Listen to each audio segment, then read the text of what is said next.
मरणा शौच तथा पिंड दान एवं दाह संस्कार कालिक कर्तव्य का कथन। पुष्कर कहते हैं, अब मैं प्रेत शुद्धि तथा सूतिका शुद्धि का वर्णन करूंगा। सपिंडों में अर्थात मूल पुरुष की 7वीं पीढ़ी तक की संतानों में मरना शौच 10 दिन तक रहता है। जनना शौच भी इतने ही दिन तक रहता है। परशुराम जी, ये ब्राह्मणों के लिए अशौच की बात बतलाई गई। क्षत्रिय 12 दिनों में, वैश्य 15 दिनों में तथा शूद्र 1 मास में शुद्ध होता है। यहाँ उस शूद्र के लिए कहा गया है जो अनुलोमज हो, अर्थात जिसका जन्म उच्च जातीय अथवा सजातीय पिता से हुआ हो। स्वामी को अपने घर में जितने दिन का अशौच लगता है, सेवक को भी उतने ही दिनों का लगता है। क्षत्रिय, वैश्य तथा शूद्रों का भी जनना शौच 10 दिन का ही होता है। परशुराम जी, ब्राह्मण, क्षत्रिय, वैश्य तथा शूद्र इसी क्रम से शुद्ध होते हैं। किसी किसी के मत में वैश्य तथा शूद्र के जनना शौच की निवृत्ति 15 दिनों में होती है। यदि बालक दांत निकलने के पहले ही मर जाए तो उसके जनना शौच की सदैह शुद्धि मानी गई है।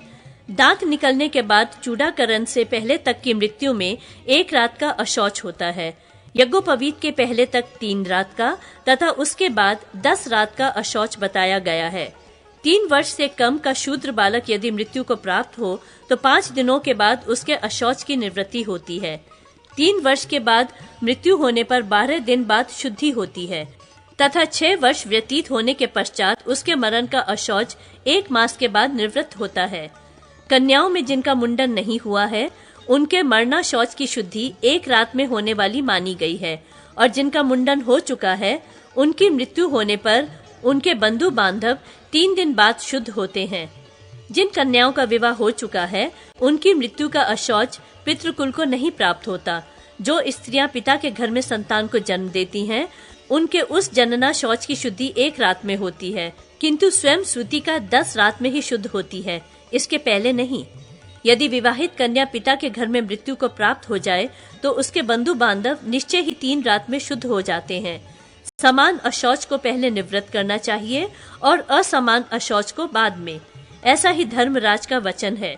परदेश में रहने वाला पुरुष यदि अपने कुल में किसी के जन्म या मरण होने का समाचार सुने तो 10 रात में जितना समय शेष हो उतने ही समय तक उसे अशौच लगता है। यदि 10 दिन व्यतीत होने पर उसे उक्त समाचार का ज्ञान हो तो वह 3 रात तक अशौच युक्त रहता है, तथा यदि 1 वर्ष व्यतीत होने के बाद उपर्युक्त बातों की जानकारी हो तो केवल स्नान मात्र से शुद्धि हो जाती है। नाना और आचार्य के मरने पर भी 3 रात तक अशौच रहता है। परशुराम जी, यदि स्त्री का गर्भ गिर जाए तो जितने मास का गर्भ गिरा हो उतनी रातें बीतने पर उस स्त्री की शुद्धि होती है। सपिंड ब्राह्मण कुल में मरना शौच होने पर उस कुल के सभी लोग सामान्य रूप से 10 दिन में शुद्ध हो जाते हैं। क्षत्रिय 12 दिन में, वैश्य 15 दिन में और शूद्र 1 मास में शुद्ध होते हैं। प्रेत या पितरों के श्राद्ध में उन्हें आसन देने से लेकर अर्घ्य दान तक के कर्म करके उनके पूजन के पश्चात जब परिवेशन होता है तब सपात्रक कर्म में वहां ब्राह्मण भोजन कराया जाता है। ये ब्राह्मण पितरों के प्रतिनिधि होते हैं। अपात्रक कर्म में ब्राह्मणों का प्रत्यक्ष भोजन नहीं होता तो भी पितर सूक्ष्म रूप से उस अन्न को ग्रहण करते हैं। उनके भोजन के बाद वह स्थान उच्चिष्ट समझा जाता है। उस उच्चिष्ट के निकट ही वेदी बनाकर उसका संस्कार करके उसके ऊपर कुश बिछाकर उन कुशों पर ही पिंड निवेदन करें। उस समय एकाग्रचित हो प्रेत अथवा पितर के नाम गोत्र का उच्चारण करके ही उनके लिए पिंड अर्पित करें। जब ब्राह्मण लोग भोजन कर लें और धन से उनका सत्कार या पूजन कर दिया जाए तब नाम गोत्र के उच्चारण पूर्वक उनके लिए अक्षत जल छोड़े जाएं। तदंतर 4 अंगुल चौड़ा, उतना ही गहरा तथा 1 बित्ते का लंबा एक गड्ढा खोदा जाए। परशुराम, वहां 3 विकर्षु सूखे कंडों के रखने के स्थान बनाए जाएं और उनके समीप 3 जगह अग्नि प्रज्वलित की जाए। उनमें क्रमशः सोमाय स्वाहा, वहनीय स्वाहा तथा यमाय स्वाहा मंत्र बोलकर सोम, अग्नि तथा यम के लिए संक्षेप से 4-4 या 3-3 आहुतियां दें। सभी वेदियों पर सम्यक विधि से आहुति देनी चाहिए। फिर वहां पहले की ही भांति पृथक पृथक पिंड दान करें। अन्न, दही, मधु तथा उड़द से पिंड की पूर्ति करनी चाहिए। यदि वर्ष के भीतर अधिक मास हो जाए तो उसके लिए एक पिंड अधिक देना चाहिए, अथवा 12 मास के सारे मासिक श्राद्ध द्वादशाह के दिन ही पूरे कर दिए जाएं।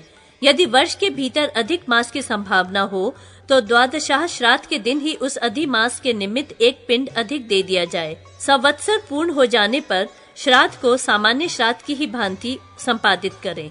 सपिंडीकरण श्राद्ध में प्रेत को अलग पिंड देकर बाद में उसी की 3 पीढ़ियों के पितरों को 3 पिंड प्रदान करने चाहिए। इस तरह इन चारों पिंडों को बड़ी एकाग्रता के साथ अर्पित करना चाहिए।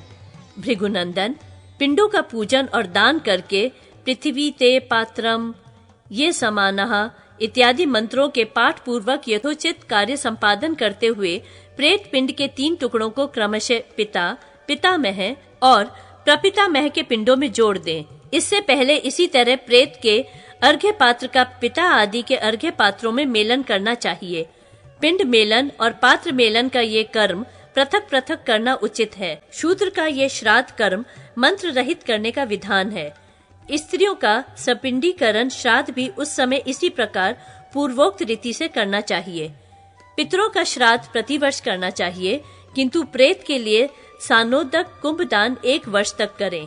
वर्षा काल में गंगा जी की सिकता धारा की संभव है गणना हो जाए, किंतु अतीत पितरों की गणना कदापि संभव नहीं है। काल निरंतर गतिशील है, उसमें कभी स्थिरता नहीं आती, इसलिए कर्म अवश्य करें।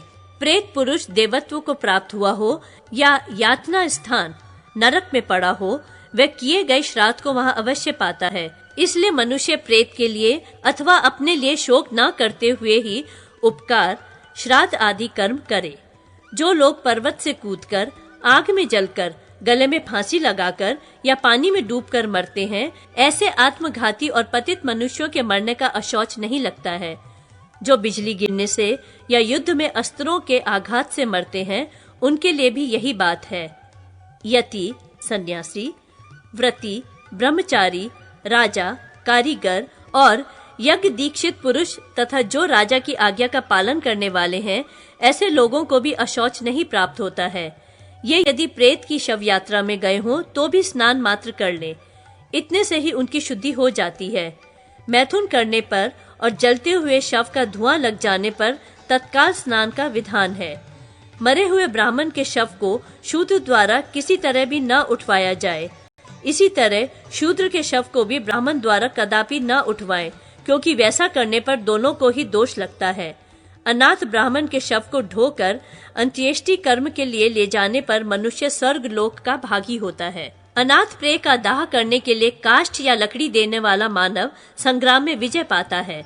अपने प्रेत बंधु को चिता पर स्थापित एवं दग्ध कर उस चिता की अपसव्य परिक्रमा करके समस्त भाई बंधु सवस्त्र स्नान करें और प्रेत के निमित्त 3-3 बार जलांजलि दें। घर के दरवाजे पर जाकर पत्थर पर पैर रखकर हाथ पैर धो लें, अग्नि में अक्षत छोड़ें तथा नीम की पत्ती चबाकर घर के भीतर प्रवेश करें। वहां उस दिन सबसे अलग पृथ्वी पर चटाई आदि बिछाकर सोवें।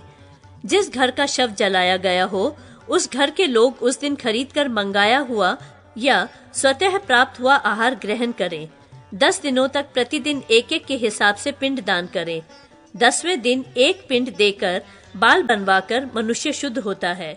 10वें दिन विद्वान पुरुष सरसों और तिल का अनुलेप लगाकर जलाशय में गोता लगाए और स्नान के पश्चात दूसरा नूतन वस्त्र धारण करे। जिस बालक के दांत न निकले हों, उसके मरने पर या गर्भ स्राव होने पर उसके लिए न तो दाह संस्कार करें और न जलांजलि दें। शव दाह के पश्चात चौथे दिन अस्थि संचय करें। अस्थि संचय के पश्चात अंग स्पर्श का विधान है।